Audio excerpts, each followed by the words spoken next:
Hey, it's Brad. Did you page me? Brad Garret is a man in a hurry, chasing the world's worst criminals, and could soon even be hunting Osama bin Laden. A former Marine, he is now a superstar FBI agent at the center of the toughest criminal cases in today's headlines. How is it that Garret has become, in the words of prosecutors, a legend in law enforcement? Why is he recognized as one of the leading profilers in the United States? Perhaps the best in the business at getting confessions. MSNBC hit the streets with Garret, visited the scenes of his most high-profile cases, spoke with him at length in an exclusive interview, and talked with those who know him best, cops, agents, and prosecutors like Tom Connolly, to get to know Garret. Brad's signature over the course of his career is to do the impossible. Oftentimes that takes 2, 3, and sometimes 4 years to do, but at the end of the day, he often gets it done. It's a careful, dogged determination that Garrett's frequent partner, D.C. Detective James Trainham, has watched the special agent use to great success over the past decade. Every time we deal with somebody new, it seems like we have to spend at least a half hour to an hour getting over the garbage that somebody else in law enforcement has done to them before we can move on. And that's where he excels, because he'll spend the time to do that.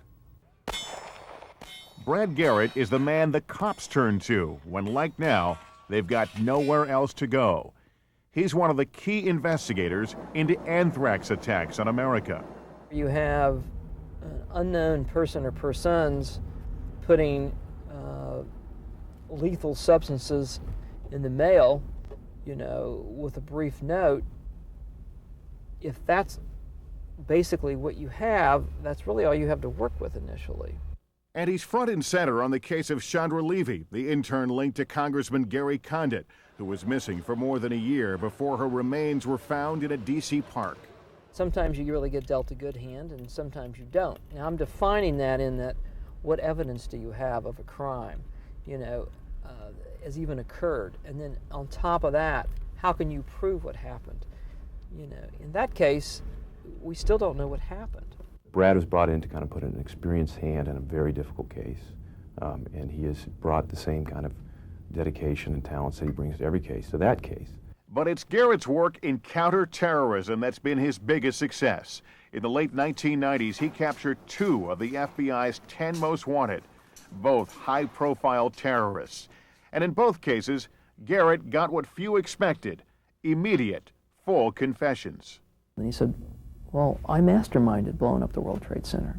I said, well, okay, tell me more. But with all his success comes a price. This man in black is often an enigma. A former male model with a PhD in psychology, a former probation officer who didn't join the FBI until he was 38, Garret is devoted to his cases, as Terry Gudaitis, a former CIA profiler, has witnessed firsthand. I think Brad is married to his job. His #1 priority, from what I've seen in the past, is solving that case, working that case, and he does it 24/7. And now there's Osama bin Laden. If anyone in law enforcement can catch the world's most wanted man, it will be someone like Brad Garret. Still ahead, murder at the CIA, and an FBI legend is born. Brad was there right after the attack.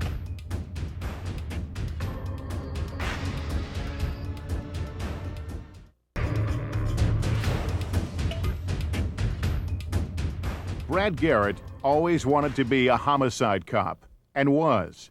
But a terrorist attack in Virginia was the turning point in his career, introducing him to the dark world of global terrorism. It's a cold day in Washington. I was in the squad area. It was around 7:35, 7:40. Most of the squad was out doing a bank robbery surveillance. And my boss stepped out in the squad area and said, there's been a shooting at the CIA. He says, there's people down. We don't know if it's inside the grounds of the CIA or outside, so you need to get out there. So I headed out there, come off the George Washington Parkway onto Route 123, which takes you to eventually to the front gate of the CIA. And it's like a movie set. Back at the scene of the crime nearly 10 years later, Garret can still recall every moment of that first day. We've got a public intersection. We've got the CIA as a target.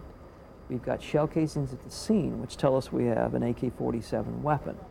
Judy Darling was at her husband's side when he was killed as they waited in traffic outside CIA headquarters. Frank was hit first from the back, and then, you know, he had told me that, and he made me get down underneath the glove compartment, and then the man, you know, the Kansi was shooting up and down in between the rows of the cars, and then he came back, and I did lift my head, and I don't know how Frank knew enough to get me back down, but then that's when he kept getting shot. The witness describes this male in his 30s get out of his vehicle, take an assault rifle, stop, go into an assault position, and shoot down range. Then what's described is the same individual walking between the cars and actually shooting into the back, to the sides. He then stops and fires multiple times back into Frank Darling's car, hitting him and unfortunately killing him. Garret and the Fairfax detectives quickly decipher how the horror unraveled on Route 123. They know how, but not why, and the secret world of intelligence doesn't help. You've got another component to that case, and that's the CIA. You know, their world's completely different than law enforcement. They collect intelligence. Most of it's classified. A lot of the stuff they do is undercover. They don't like having their identities, you know, brought to the surface. And so trying to marry that up to a public event, that we need all this information immediately, was a little rough around the edges initially. Those tight-lipped CIA officials are convinced the shooter was a hired gunman. The immediate direction for the CIA was this had to be a contract or directed hit. In other words, someone was sent to do that. I didn't know. I said, well, okay, you can run with that thought. I'm going to run with what I have here. He launches an interstate check of gun sales and soon strikes pay dirt. Tracing the weapon to a local dealer, investigators now have a suspect, a Pakistani, Mir Aimal Kansi, sometimes pronounced as Kazi. They track him to an apartment in Northern Virginia, but he's gone. His roommate said, I've not seen him since January 24th. He also stated that Mr. Kazi was extremely upset about the CIA's role overseas, specifically in Muslim countries. He didn't think that what they were doing in those countries was right, that they were manipulating the governments in those countries, and that they just shouldn't be there, and that he needed to make a statement. Brad gets beyond that. He has a sense of why this happened, what motivated this offense. And so what he does is he studies the individual, tries to get into his worldview. What motivated Kazi's behavior in this case was his belief that the CIA was ultimately responsible for Kazi's father's death. Kansi is quickly named to the list of the FBI's 10 most wanted criminals. So you have a name, now you've got to find him. We learn that Mr. Kazi had purchased a plane ticket to go to Pakistan. But what's interesting about this, he did not purchase that plane ticket until the afternoon of January 25th.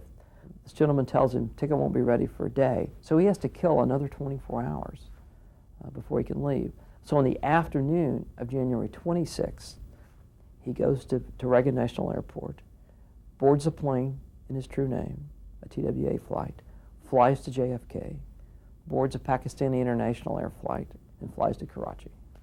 Garret begins a grueling schedule, repeatedly flying back and forth to Pakistan, sometimes there months at a time. It really was him that was able to give the information to us in a very logical, very educational, I guess, elementary way that we could all understand. He was the only one that was on that case from beginning to end. It was a long process to develop the ties and develop the connections. I think we both, my dad and I, felt assured that, you know, there was no one else that we probably would have wanted on this case at that time. Brad is an individual who will be on the streets at 2 or 3 o'clock in the morning trying to find that one witness that will put his case together. In 4.5 years, we literally went through hundreds and hundreds of tips, leads if you will. None was paying off, and the assignment was telling on Garret.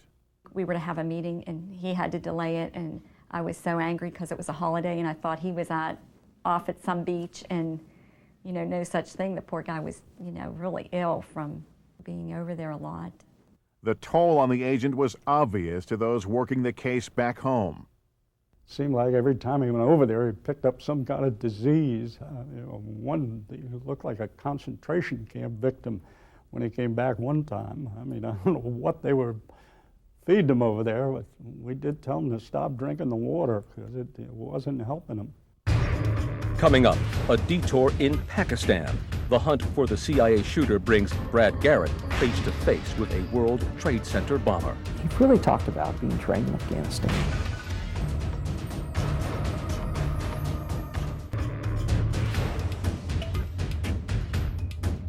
Brad Garrett's hunt for the CIA shooter, now hiding in Pakistan, is becoming an exercise in frustration.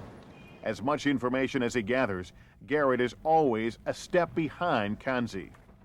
Fugitive cases get solved because you're able to develop what they call real time. In other words, you give me information of where this guy is going to be so I can get in front of him, And we literally did not have that. There were times that were just absolutely devastating when you'd come this far and this close and be brought down back to the bottom again. You have to understand what it was like. He would get out the maps to explain what the difficulties were over there and what they had to overcome. And it was years that they would meet with us. Meanwhile, as Special Agent Brad Garret is hunting the CIA shooter, Mir Aimal Kansi, other FBI agents are chasing another of the 10 most wanted, Ramzi Yousef. He is one of the key suspects in the first attack on the World Trade Center, who fled the United States immediately after the 1993 bombing. And he is about to be added to Brad Garrett's to-do list. In February of 1995, I just happened to be going to Pakistan for the umpteenth time to work leads in Mr. Kansi's case. And I was going to leave on a Sunday, and on Friday, FBI headquarters called me and said they may have a line on where Ramzi Yousef is. There's only one FBI agent in the country, and that was the Ligat. You may have to help him. By the time Garret arrives in Islamabad, authorities are already making plans to raid the fugitive's hideout there. It takes 2 days to fly to Pakistan, so I'd been up for 2 days. I'll land on Tuesday morning. They meet me at the airport, and they said, we think we have him located. Ligat would like you to go to the location where they think he is. Pakistani troops are waiting at the guest house along with several federal agents from the U.S. Embassy. Together with Garret, they storm the guest house. Garrett's first goal is to confirm that they have the right man. We go to this location, we set him down in a room, and I introduce myself, tell him who I am, and he acknowledges, and I said, "Oh, what's your name?" And he smiled, which I thought was somewhat unusual, and he goes, "Well, I have many." At that point, I pulled out a top 10 poster of him, and I said, "Well, is Ramzi Ahmed Yousef one of them?" And he goes, "Oh yeah, that's me." I said, "Well, that's good." I thought, well, this is a good start. You know you have the right guy. I had the right guy. So I said, well, let's just be straightforward with this. I said, "Did you blow up the World Trade Center?" And he paused, and he leaned back in his chair, and he said, and he smiled, and he said, "Well, I masterminded blowing up the World Trade Center." I said, "Well, okay, tell me more." Mr. Yousef told Brad his entire involvement in the crime, essentially confessed to him and gave him his reasons why. The more Ramzi Yousef spoke, the more he revealed. He told me his goal that day was to kill 250,000 people. His goal was to take down one tower that would go into the other tower, but then would go into the Omni Hotel. He really talked about being trained in Afghanistan, that he went through all these training camps on explosives and defensive tactics and firearms, and that's where he was trained to do what he does. And he had a problem with one of his eyes. He had a scar on his hand, he had scars on his legs, and I said, "What's all that from?" "It's from playing with explosives, if you will." And they went off around him, and he got hurt. along the way and experimenting with different types of bombs. Was he bragging to you, or was he being matter of fact in his explanation? I think that he was proud of what he did. When I asked him, I said, the components to this bomb, where did you get those, And he talked about, he even gave me an 800 number in Jersey City, Jersey, where he bought the stuff. A team of FBI agents joined Garret to bring Ramzi Yousef back to New York, where his confession helped convict him and sentence him to life in prison. We will go to the ends of the earth to track these guys down and bring them back and treat them as the common criminals that they are. These are not warriors. They are not militia. They are terrorists. Garrett's secret weapon in getting those kinds of confessions, he says, is to be non-judgmental.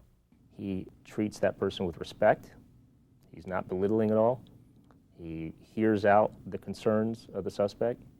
He does not come in with an agenda to teach the suspect a lesson. Rather, he comes in with the approach that he's there to hear out what the suspect has to say. And it doesn't matter to Garret whether it's a terrorist or a child molester. He deals with them all. Anyone who's worked 20+ years looking at the grimmest crimes on this planet, homicides that'll make your skin crawl, terrorist acts that are devastating, all of that negativity, all of that darkness has to crawl into someone. It's just a matter, I think, of that he manages it somehow, and he has that ability to detach and look at it as a non-emotional event. Criminal conduct, in most cases, causes us to have some kind of revulsion towards the person who committed it. But Brad gets beyond that. He has a sense of why this happened, what motivated this offense. It's not about what you've done as far as how that may affect me personally or how I feel about what you've done, but more importantly, I have to separate and look and go, we got to get to the end of the road here. The only way we're going to get to the end of the road is for you to feel okay with me. But as satisfying as it was to get Ramzi Yousef to confess, Garret still did not have what he had come for, Mir Aimal Kansi. I wasn't sure they were ever going to catch him. The way Brad, God love him, kept explaining the way it is. When we come back, the trail of the CIA shooter leads Brad Garret to the future home of terror. It's a needle in a haystack. I mean, that's a huge area. There were, I am sure, a lot of scary moments.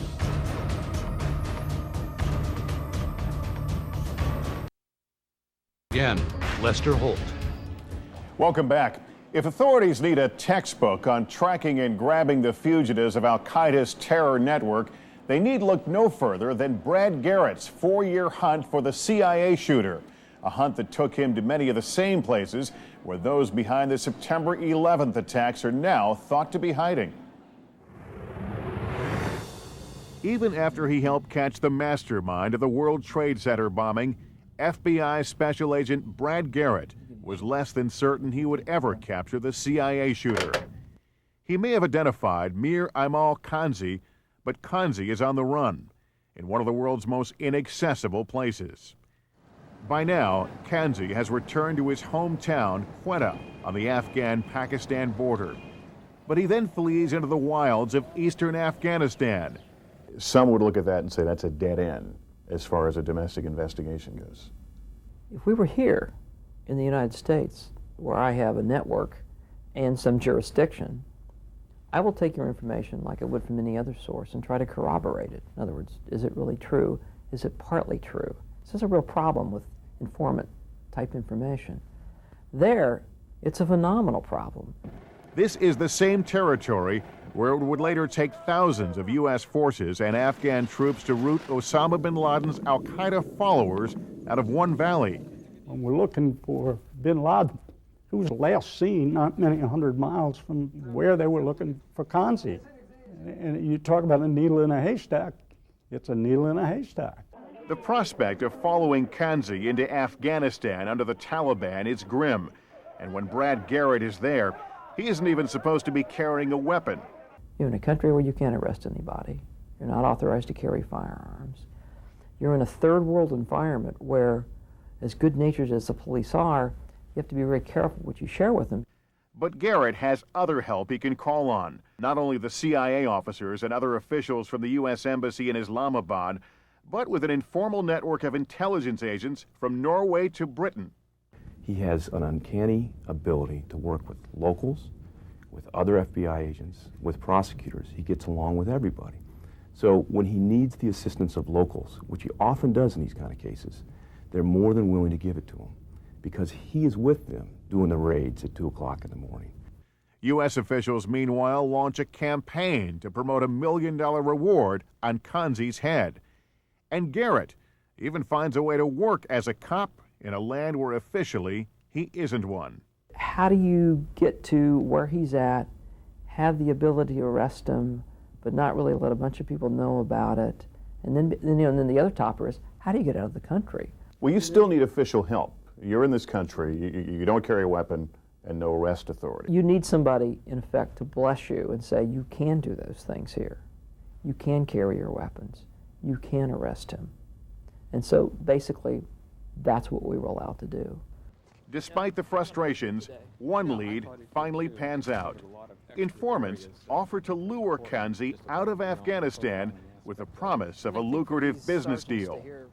It was an absolutely formidable job. You can't underestimate how difficult the job was that they were trying to perform.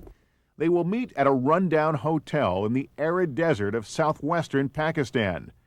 Brad Garret, another agent, and 2 members of the elite hostage rescue team will be waiting. It was a surreal morning. It's like 4 o'clock in the morning. It's dusty. It's a small location. It's a small town, sort of a one main street type of town. And it looks like something, like out of The Good, the Bad, and the Ugly.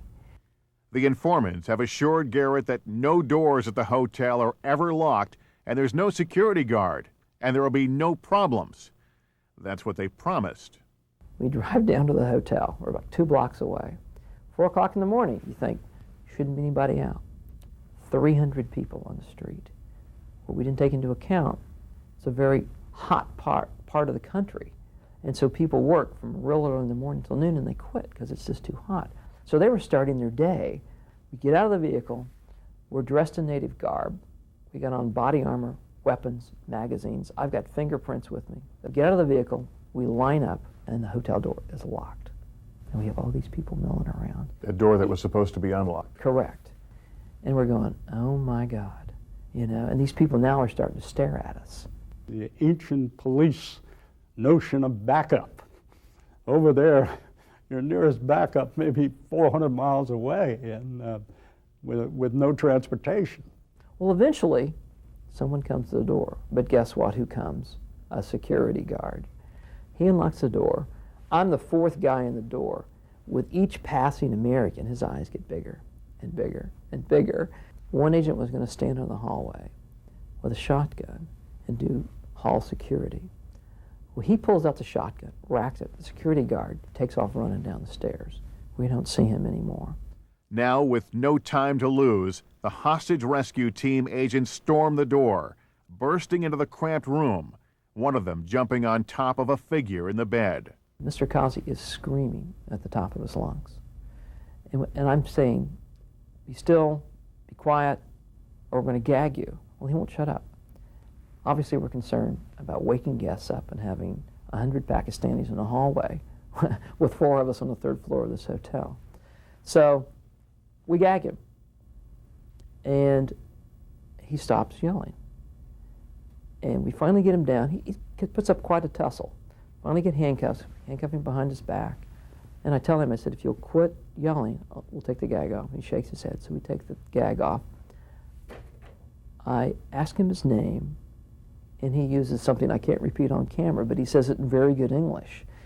And I said, thank you, knowing that this is probably the right guy. To be certain, Garret wants to fingerprint him. He's face down on the bed. His hands are behind him, handcuffed. I get on top of him, straddle him, take an ink pad, hit his thumb, take a piece of white paper, hit his thumb. Now I have a thumbprint. I get on the floor with a flashlight and a magnifying glass and match his thumbprint up to the prints I know are his. say, that's him, let's get out of here. How do you get him out of town, much less the country? We were able, through certain people at high levels, to give us authority to move him from that location down to the capital of the country, and then put him aboard a military plane and fly him back to the United States. American military plane? Yeah. And so that was not so easily done. In fact, we had originally received permission, and then we arrested him on a Sunday morning. By daylight on Sunday, certain factions had changed their mind and said, we don't think you can leave. Coming up, Brad Garret learns that catching a terrorist is one thing, bringing him back home is another.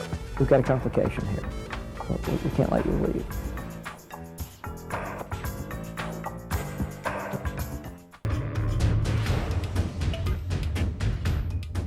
Even after they have the suspected CIA shooter, Mir Amal Kansi, in custody in Pakistan, Brad Garret and his team run into new roadblocks. That was some of the problem that Brad was having, is that he was protected in Pakistan and in Afghanistan. I knew time was against us because the Pakistani populace were very upset about Ramzi Yousef being picked up and taken back to the United States. And that it had caused problems, obviously, for the officials in the countries. Garret has stumbled into the same political and diplomatic minefield that would bedevil U.S. officials years later as they tried to get their hand on the killers of Wall Street Journal reporter Danny Pearl. You're at the airport. Still don't know you're going to make your way out. Of Wall Street Journal reporter Danny Pearl. You're at the airport. Still don't know you're going to make your way out with this suspect. That's right. I mean, that morning that we arrested him, I looked over at the Legat, who's a real good friend of mine, and I said, this is just going way too smooth.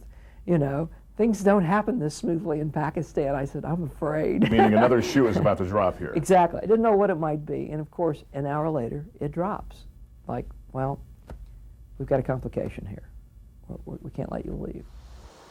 A U.S. Air Force plane waits to fly them out of Pakistan, but their departure has been blocked by Pakistani officials.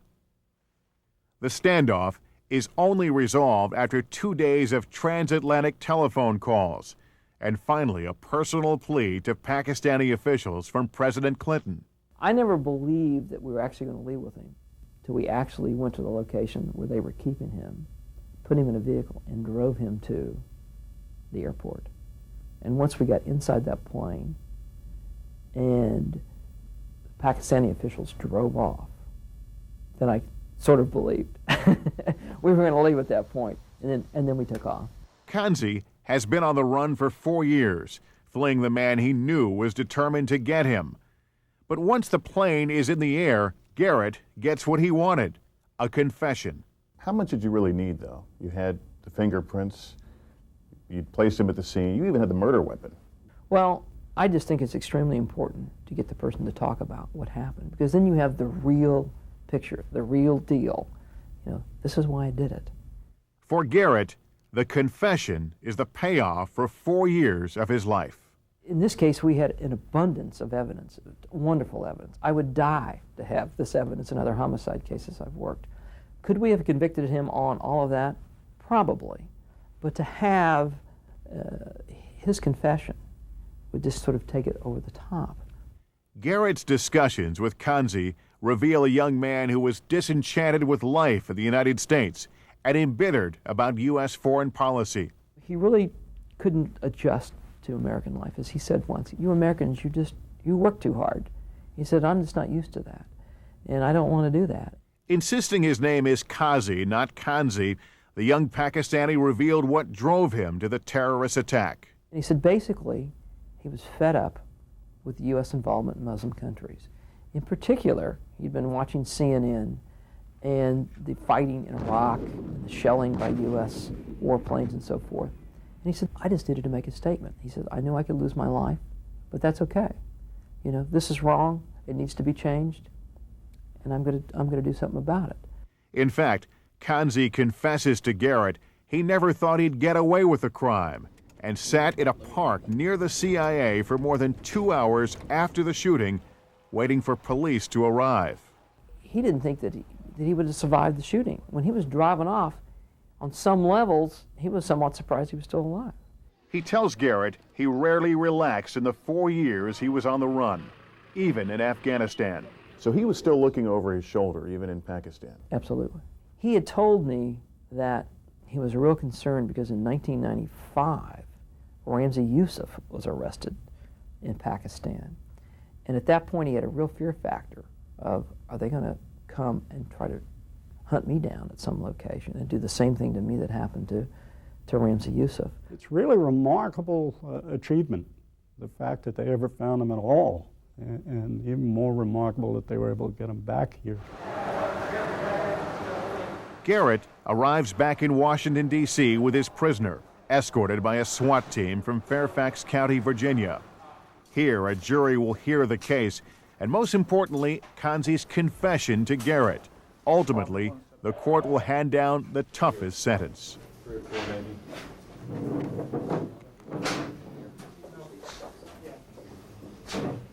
How are you going to feel when he's put to death for his crime? Well, I don't know how to answer that, and I'll tell you why. Because, again, I don't look upon what he did on a personal level.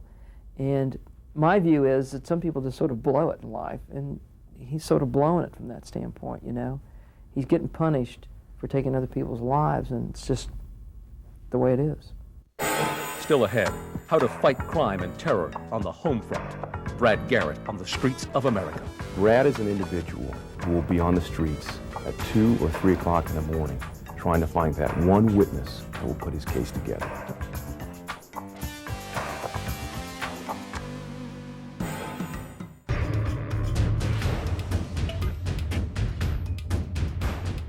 For capturing Mir Amal Kansi, Brad Garret has presented the highest award given by the CIA to an outsider. He is also given the FBI Director's Award. However, Garret has had equally impressive successes on the home front. His biggest success on the domestic scene began on a July 4th weekend. Like the CIA shooting, it also would last for years. Literally a textbook case. Garret and his D.C. police partner, Detective Jim Trainham, now teach the case at police academies. You got to go into the neighborhoods and the associates of the people that you think are involved and go after them. It was a crime in a most unlikely neighborhood. This is considered Upper Georgetown. It's very rare for them to have a homicide in this part of town, and in particular, to have a triple homicide is just unheard of. So when we'd heard that there was a robbery up here and that there were 3 people killed, it was like, has this ever happened in Georgetown? That was sort of my initial thought. The day manager of the coffee shop arrived to find the front door locked with no sign of the overnight crew. When she goes up to the door, she notices something's not right here. The place is not cleaned up. There's a muffin on the counter.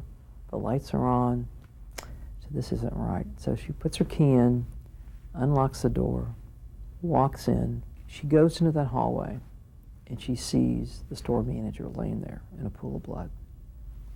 Runs out of the store and flags down a Metro bus. At the back of the coffee shop, police find an ugly scene. There were 3 employees working. There was Katie, who was the night shift manager. There was Emery, who had been only working at Starbucks just for a few weeks. He was trying to save up money so that he could start back into school at Howard University. And there was Aaron. Aaron was an 18-year-old. He had just started at Starbucks, brand new. He wasn't even scheduled to work that night. He was a last-minute add-on. His father helped get him the job because Aaron wanted to work as a security guard, and his father thought that was too dangerous. So he helped get him the job at Starbucks. For weeks, that's all investigators have to work on, until Garret and Trainham get an anonymous tip identifying Carl Cooper as a suspect. Carl Cooper was a young man in his late 20s. He was married, had a small child, lived with his mother and his wife in a little duplex up in the northeast area of the city. Carl had a job, family man by all outward appearances, but in many, many ways he was also a psychopath. Cooper's a robbery guy. He served time for robbery. He's violent. He carries more than one gun. He killed somebody in a similar fashion to one of the 3 victims in Starbucks. So he sort of goes up on our scale a little bit. But again, we don't have anything. We have no information other than this one call that he did Starbucks. Going forward with that investigation, they didn't just go straight to Carl Cooper and say, hey, Carl, did you do the Starbucks murder? Instead, they started at sort of the outer circle and moved their way in.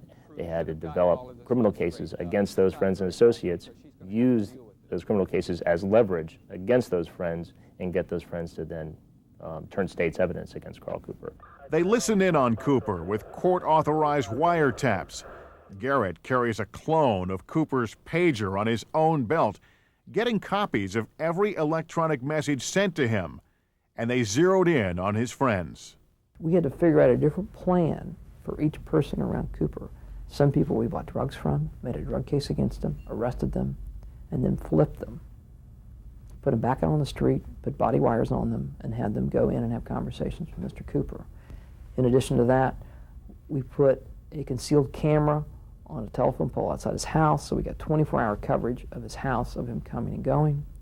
So we're amassing all this information. But unfortunately, while we're doing all this, we're still never really getting to our goal, which is Starbucks.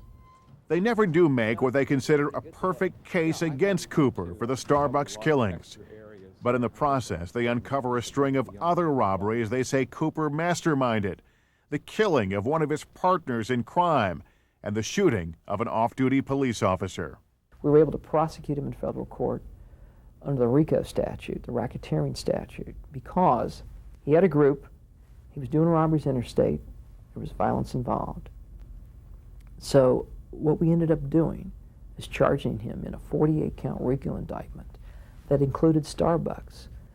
But the only really good information that we had about Starbucks are what these sources are telling us that he said, and a couple of comments that he made to one of these associates about what happened there.